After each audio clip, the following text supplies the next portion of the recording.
नाशिककरांवरचं पाणी कपातीचं संकट टळल्याचं सध्या बघायला मिळतं आहे। नाशिकचे पालकमंत्री दादा भुसे असतील किंवा महापालिकेचे आयुक्त असतील यांनी येणाऱ्या ऑगस्ट महिन्यापर्यंत नाशिक शहरामध्ये पुरेल एवढा पाणीसाठा असल्याचं स्पष्ट केलेलं आहे आणि त्यामुळे नाशिककरांच्या मनात जी धास्ती होती की यंदा पावसानं अद्यापही जोर धरलेला नसल्यानं पाणी कपात करावी लागेल अशी स्थिती सध्या तरी नाशिकमध्ये बघायला मिळत नाही आहे। नाशिकच्या गंगापूर धरणात सध्या 33% एवढा पाणीसाठा आहे। हे जरी निश्चित असलं की गेल्या वर्षीच्या तुलनेमध्ये गंगापूर धरणात जवळपास 17% पाणीसाठा कमी आहे।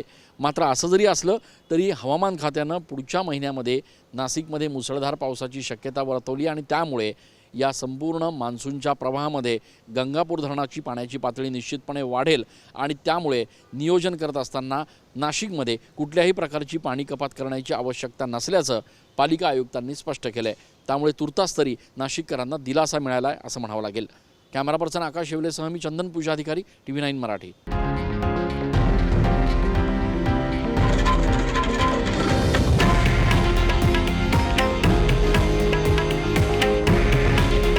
हे आहे देशातील नंबर 1 न्यूज नेटवर्क आणि आपण पाहत आहात TV9 मराठी।